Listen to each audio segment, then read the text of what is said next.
They said Filipinos couldn't lead, couldn't innovate, couldn't stand shoulder to shoulder with the world's best. But guess what? We just did. And now even South Korea, the country that built K-pop, tech empires, and global icons, is in absolute disbelief because Filipinos didn't just catch up. We overtook expectations so completely that Seoul itself had to stop and ask, how did they do that? The world laughed before, but today, the Philippines is the punchline no one saw coming.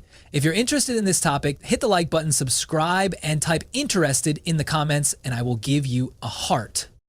For years, South Korea has been the gold standard of progress, fast, disciplined, and unapologetically ambitious. From Samsung to BTS, they built a global empire on innovation and work ethic. And for just as long, they looked at the Philippines with polite sympathy. A developing nation, they called us. Hardworking, but struggling. But this time, the headlines flipped, and the one country no one expected to bow its head in respect just did. South Korea isn't just watching us anymore. They're learning from us. It all started quietly. No press conferences, no viral posts, just raw results. In 2025, international reports revealed something mind-blowing. The Philippines has become one of the fastest growing sources of skilled professionals in South Korea. Not just domestic helpers, but engineers, designers, medical workers, and digital specialists. According to South Korea's Ministry of Justice, the number of Filipino professionals holding high-skilled visas surged by 38% this year alone, making the Philippines one of South Korea's top 5 foreign talent sources. What shocked them wasn't just the numbers, it was how fast it happened. In just 3 years, the Philippines quietly transitioned from a labor-sending nation to a talent-exporting powerhouse. Filipinos were no longer just filling gaps, they were fixing systems. Seoul National University conducted a study this year analyzing workplace efficiency in multicultural environments. The finding? Teams with Filipino professionals showed 24% higher adaptability and morale compared to other groups. Why? Because Filipinos don't just work, they connect. They bring empathy to cold offices, teamwork to rigid hierarchies, and laughter to burnout culture. One Korean manager put it bluntly in an interview. When Filipinos join our team, productivity increases, but more importantly, humanity returns. That's not an exaggeration. In hospitals across Seoul, Filipino nurses have become the unsung backbone. South Korea's aging population, one of the fastest aging in the world, created a critical shortage in elderly care. But instead of seeing Filipinos as temporary workers, Korean officials began calling them emotional anchors. That's a term never used before in government reports. A Seoul Daily editorial even wrote, they're not just caregivers, they're caregivers with soul. But let's pause for a second. Why does this shock the world so much? Because for decades, the Philippines has been underestimated, brushed aside. The stereotype was simple. We smile, we serve, we endure. But the truth? We lead through service. It's what the world misunderstood. The very traits they saw as weakness, kindness, humility, resilience, turned out to be our superpower. Even South Korean educators are noticing. In Busan, a Filipino teacher named Maria Kang became the first foreign national to win the Korean National Excellence in Teaching Award. Her Korean students didn't just excel in English, they developed emotional intelligence that shocked local evaluators. One parent wrote, "She doesn't just teach words, she teaches warmth."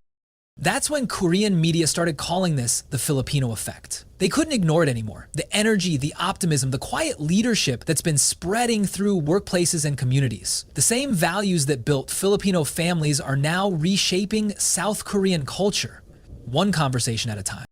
And let's not forget the entertainment world. Korean producers, always ahead of global trends, started collaborating with Filipino creators, not just as guests, but as equals. The recent K-Filipino music project, launched in early 2025, hit over 80 million streams globally. Critics in Seoul wrote, Filipinos didn't just join K-culture, they added soul to it. Here's where it gets even more ironic. Decades ago, Korea sent teachers, engineers, and investors to the Philippines to help modernize us. Now they're recruiting our experts to modernize them. The roles have flipped. History just made a 180-degree turn, and the whole world is watching. But here's the part no one expected. This isn't about competition. Filipinos aren't out to beat Korea. We're showing them something they lost in the race for perfection: heart. In a country known for its strict work ethic and burnout culture, Filipino values are becoming the antidote: compassion, joy, community, and it's spreading faster than any corporate memo ever could. Even Korean mental health organizations are studying Filipino social culture as a model for emotional resilience. According to Seoul's Mindwell Institute, communities with Filipino-led support programs report a 32% decrease in stress and burnout. The secret? Faith, laughter, and connection. Three things that can't be automated, exported, or bought. And this is where the shock really hits home. Not in the statistics, but in the silence. Because when a nation obsessed with perfection realizes the secret ingredient they've been missing was the Filipino spirit, it forces a reckoning. Think about it. While the world built robots, we built relationships. While they chased growth, we cultivated grace. And now, in a world exhausted by ambition, the ones they once overlooked are the ones reminding humanity how to breathe again. But yes, South Korea is in shock, not because Filipinos suddenly became great, but because the world finally started paying attention. If you've ever been underestimated, overlooked, or told you weren't enough, this moment is for you. Type respect in the comments if you believe that the Filipino way of living, loving, and leading is what the modern world needs most right now. Something changed in Seoul, quietly but unmistakably. It started with headlines like "The Filipino Model, a new standard for workforce balance," and "Philippine Empathy, Korean Efficiency, the perfect hybrid." For a nation built on relentless perfectionism, South Korea suddenly found itself studying the one country the world once pitied. See, the more they tried to replicate the Filipino work ethic, the more they realized it's not something you can copy, it's something you have to feel. You can't program empathy, you can't manufacture heart. And for the first time, the South Korean government began publicly acknowledging it. According to a 2025 Labor Ministry report, South Korea's dependency on Filipino professionals in sectors like healthcare, education, and logistics has reached record highs. Nearly 190,000 Filipinos currently contribute to Korea's labor force, with a growing number in leadership and technical roles. What's more shocking? The productivity levels in mixed Filipino-Korean teams are 27% higher than all Korean teams. That's right, the very people the world once labeled support workers are now setting the gold standard for teamwork, adaptability, and cultural intelligence. But this story isn't just about numbers, it's about a shift in perception. South Korea, a nation known for structure, precision, and efficiency, is realizing that discipline alone can't sustain innovation. You need soul. And that's where Filipinos come in.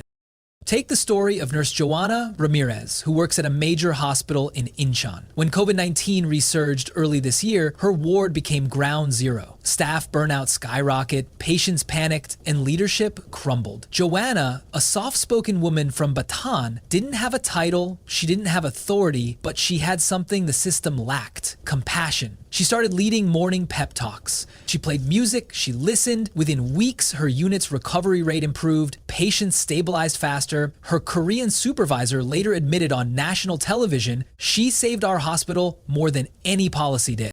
That moment went viral. Millions of Koreans saw something they hadn't seen in years: human warmth in healthcare. And it wasn't from an algorithm, it was from a Filipino. Then came the education sector. At Yonsei University, a Filipino researcher named Arvin Santos published a groundbreaking paper on cross-cultural leadership dynamics. His findings? Filipino-style leadership, rooted in empathy, humor, and flexibility, outperformed Western and Korean management models in maintaining long-term employee satisfaction. That paper didn't just win awards, it redefined the conversation. Suddenly, Korean corporations started retraining managers with one goal: lead like a Filipino. But here's the irony. While South Korea is adapting the Filipino mindset, the Philippines is still fighting to believe in itself. We export brilliance, yet we often forget to celebrate it. We build other nations while doubting our own. And that's the part that stings, because the very world that once underestimated us now depends on us. Imagine that. Countries with trillion-dollar economies now realizing that the real power doesn't lie in tech or military might or wealth, but in people, in those who can care, connect, and create peace in chaos. In fact, according to the OECD 2025 Global Workforce Study, Filipino migrant professionals are among the top 3 most respected and trusted workers in the world. Employers in South Korea ranked Filipinos highest in collaboration, problem-solving, and resilience. Even more impressive, 72% of South Korean businesses employing Filipinos reported lower turnover rates and higher employee morale. That's not luck, that's cultural DNA. Let's be brutally honest here. The world is burning out. Everyone's chasing faster results, higher profits, more automation, but Filipinos, we're wired differently. We find joy in service, we find strength in struggle, and somehow, even in the darkest times, we keep our humanity intact. That's what South Korea is finally realizing, and they're terrified they might lost that spark themselves. See, when a nation built on discipline meets a people built on devotion, something magical happens. Korea brought the structure, Filipinos brought the soul. Together, they're building something new, a hybrid culture of efficiency with empathy. And it's spreading fast. Korean entertainment companies have started hiring Filipino creatives, not just for diversity points, but because the Filipino lens adds heart to global storytelling. The most viewed K-drama of the year, its screenwriting team included 2 Filipino writers. Its director said, "They understand emotion the way we understand precision. Together, we create impact." Even in government policy, change is visible. South Korea recently launched a bilateral talent harmony initiative with the Philippines, granting easier work permits and pathways to permanent residency for Filipino professionals. This is not charity, it's recognition, a quiet, humbled admission that they need us more than they ever expected. But let's not romanticize it too much. The road here wasn't easy. Filipinos faced prejudice, exhaustion, and culture shock. Many still do. But for every challenge, there's an unshakable truth. We rise. Because no matter where you put a Filipino, whether it's a hospital ward, a classroom, a factory, or a boardroom, we'll find a way to shine. South Korea once looked down on us with admiration wrapped in pity. Now they're looking across with respect wrapped in awe. And maybe that's what this whole story is really about. It's not just about jobs, data, or migration. It's about evolution, not of nations, but of hearts. The world's finally realizing that progress without compassion is collapse in slow motion. And guess who's teaching them that lesson? The very people they once called helpers. So if you're watching this and you've ever felt invisible, remember, every act of kindness, every bit of excellence you bring to your work echoes farther than you think. You are the quiet revolution the world didn't see coming. If you're proud to be part of that revolution, type respect in the comments, because this is our moment and the world's finally catching up. The world's finally clapping for Filipinos, but applause isn't the goal. Power is. Because recognition without reform is just another way to keep heroes broke. And now that even South Korea, Japan, and the US are openly acknowledging the Filipino impact, it's time we ask the real question. When will we start valuing ourselves the same way the world does? Here's the unspoken truth. While other countries scramble to understand how Filipinos keep thriving under pressure, our own system still treats success abroad as escape, not achievement. We celebrate when a Filipino wins in another nation, but we rarely ask why they had to leave home to do it. That's the quiet heartbreak beneath the headlines. Every nurse in Seoul, every seafarer in Busan, every teacher in Jeju, they're not just workers, they're ambassadors. But for too long, we've mistaken survival for victory. Let's put this in perspective. According to World Bank data 2025, Filipino overseas workers now send home over $38 billion, 0 cents annually, making the Philippines the 4th largest remittance-dependent economy on the planet. That money fuels 10% of our GDP. But the emotional cost? Priceless. Families divided, dreams deferred, skills exported instead of multiplied. And now, even South Korea's economic think tanks are saying it out loud. If the Philippines could retain just half of its global talent, its domestic economy would double in a decade. That's not a compliment, that's a wake-up call. Let me paint you a picture. In Seoul, a Filipino software engineer named Marco Reyes developed an AI logistics model that saved his company over $12 million, 0 cents in efficiency losses. His South Korean CEO praised him publicly, but when Marco's mom, back home in Cavite, saw the article online, she cried. Not because her son was recognized, but because she hadn't seen him in 5 years. That's the trade-off. Global brilliance, personal heartbreak. Filipinos keep saving the world's systems, healthcare in the US, construction in the Middle East, hospitality in Korea, logistics in Japan, but who's saving the Filipino dream? That's the next chapter, because respect from others means nothing if it doesn't spark respect from within. And here's where it gets powerful. South Korea just announced plans to expand bilateral cooperation with the Philippines in digital tech, agriculture, and renewable energy. They're not just hiring us anymore, they're investing with us. That's the turning point. Because once we exported labor, now we're exporting leadership.